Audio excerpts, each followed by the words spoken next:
Most people are broke because they fall into a number of traps. Financial traps can suck the life out of you. It can destroy marriages. It can destroy your life in so many ways. And we end up in a financial hole because of a lot of reasons. Some of them come down to health issues that happen. Sometimes people are not educated as to how to deal with money. Sometimes people come from backgrounds where, their family doesn't talk about money. They don't talk about saving. They don't talk about how it can benefit people long term, how to create generational wealth. A lot of families have issues with overspending, living outside their means. Maybe that's you. Maybe that's me. Maybe we've all been in a situation like that growing up. Hey, my name's Dave, and I've been on a road of self-exploration, improving my life day by day, week by week, and year by year. And I can say that I've gone through a lot of these struggles that I've just talked about. And I want to talk to you about how you can solve it, how to get out of it, and how it can change your life and your future family's life down the road. So here's the thing.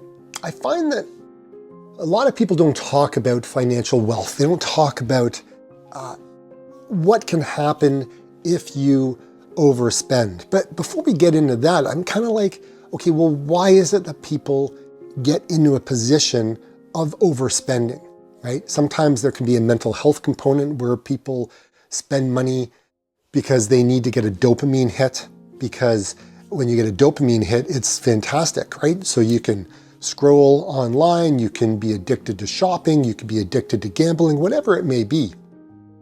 And you end up in this position of spending money to feel good, to numb the pain of the day-to-day experiences of maybe not having what you want. And when you grow up in an environment where the family doesn't really talk about how to make money, how to invest money, what is your financial outlook on life, it can, if you don't talk about it, it has this ripple effect in your life. Maybe the people that you hang out with don't really know a lot about investing or how to build wealth. They've never been taught. Like, if you've been in school, you're not necessarily taught how to invest, how to build wealth, but you're taught a lot of other things that are kind of useless. I know that it was like that for me going through school.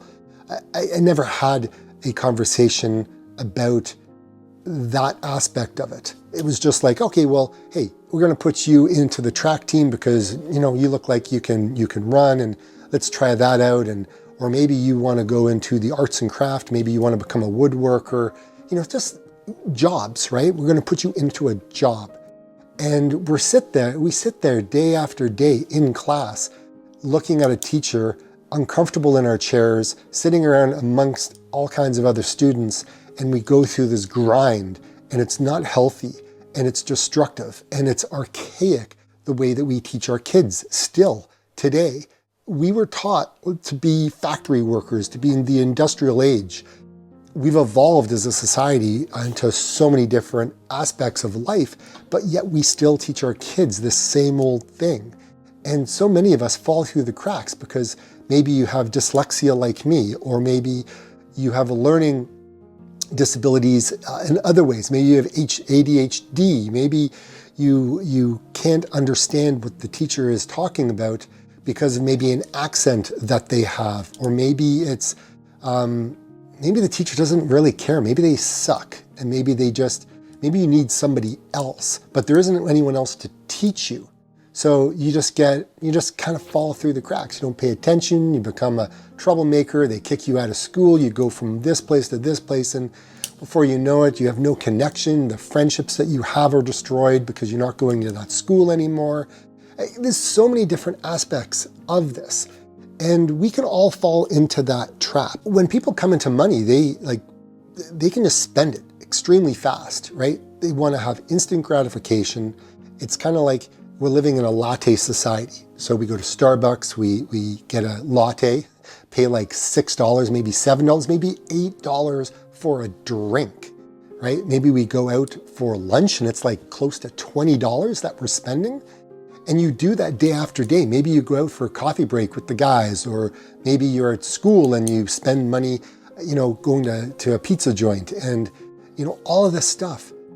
If we just prepare ourselves for our day, we could pack a lunch, we could go grocery shopping, we could pack for the full week, set it all up so that way we've got all of our snacks, we've got our lunch, we've got our coffee, we've got all the things that we want, and we don't necessarily have to spend money on all of those things.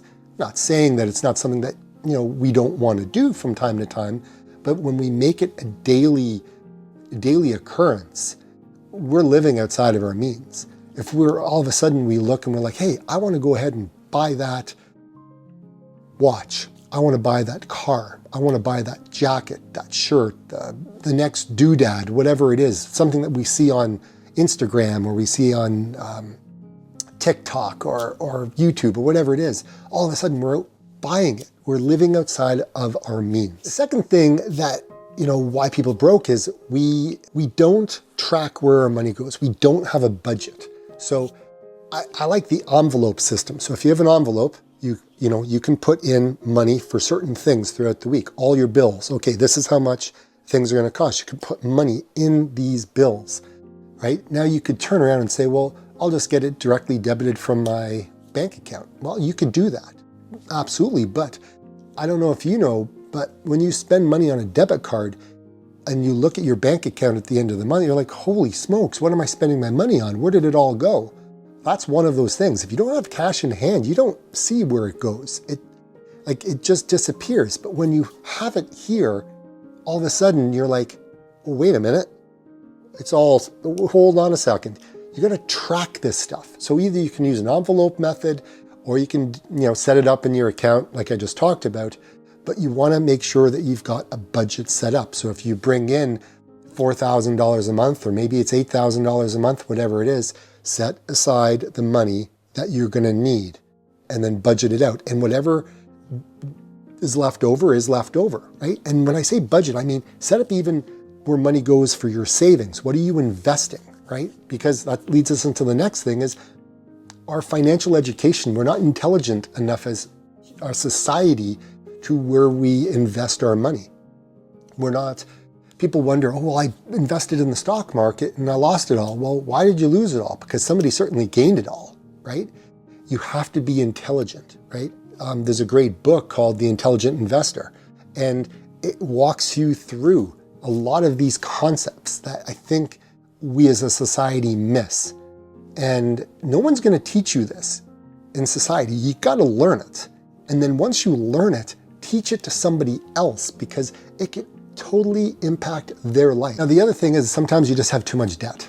Sometimes you have all of these bills that you're like, how am I going to pay it off? And you get stuck. Maybe you got a car that needs like a brake job and you're like, how am I going to pay for that? So you put it on a credit card. But then you're like, well, how am I going to pay that credit card off? Because if I couldn't afford the brakes, how am I going to be able to afford? And before you know it, you have all of these things that have happened in life. And now you're in a position where you're like, I've got so much debt, I don't know how to even service it. I don't know how to pay it off.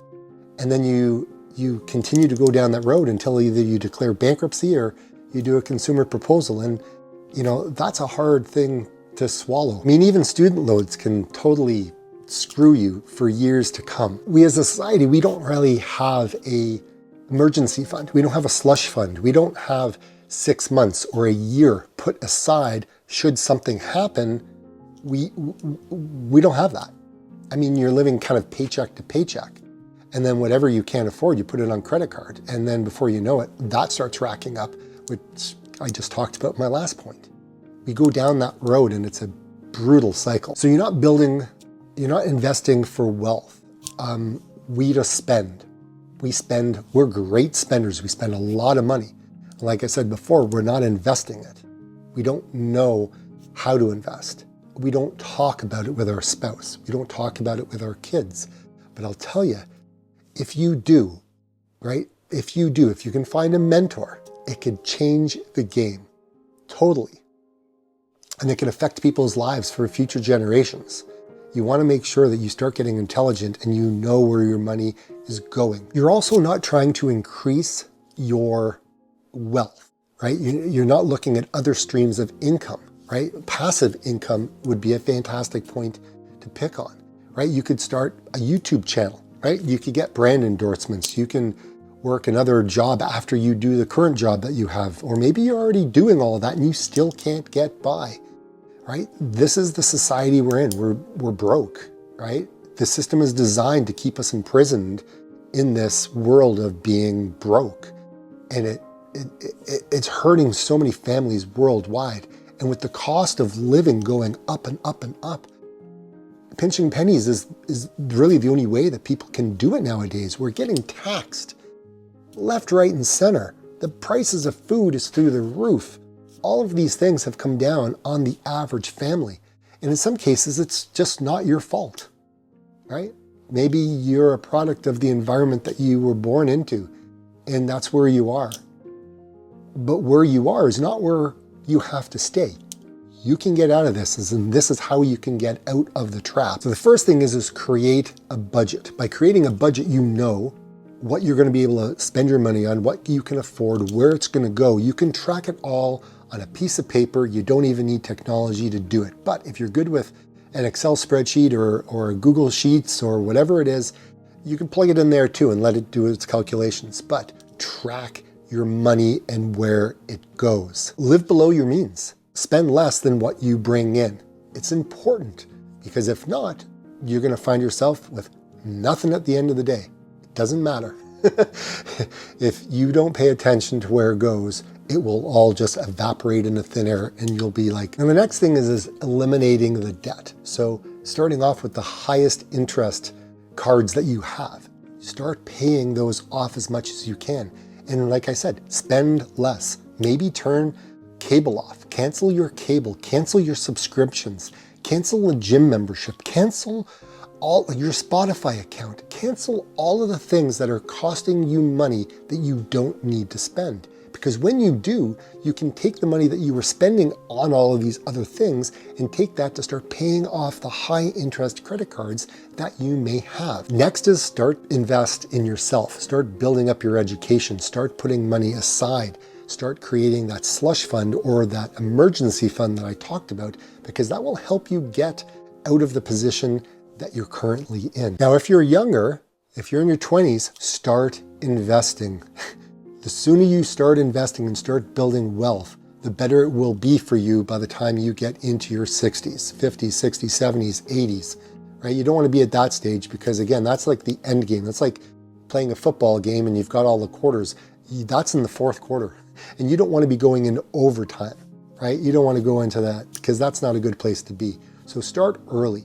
Maybe start investing in real estate, right? Maybe high index funds, maybe derivatives, right? Like, there's a lot of different types of investments. I'm not an investment channel, so again, you want to source your own information. But again, it's getting a paycheck is one thing, but to build wealth, you have to invest, right? You can't outwork you can't get out of debt just with the money that you bring in, because it may not be enough. You may have to put your money to work for you, so that way you can get out of debt. But if you start sooner and you learn about this, a lot can change. Now, I mentioned before is creating another stream of income. So side hustles are a great thing. Gig jobs are great as well. There's all kinds of things, from food delivery to content creation, to digital products, to whatever it is, right? There's ways that you can do this.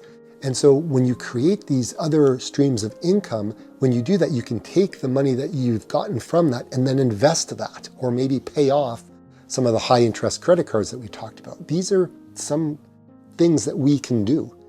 Next one is get off social media. Just stop looking at what other people have, because maybe they don't have that, right? Don't stop listening to gurus. Stop listening to this. I'm just throwing out things that I've learned in my life that have helped me overcome my challenges when I was going through all of this, that no one taught me. So, yeah, just get off social media. It's a bad place to be. Now, staying consistent and disciplined is probably the biggest thing that you can do. because you're not going to see results overnight. It's like a marathon. It takes a while to build up your endurance to be able to run that further distance. So focus on you, stay consistent, and it will pay off dividends in the long run.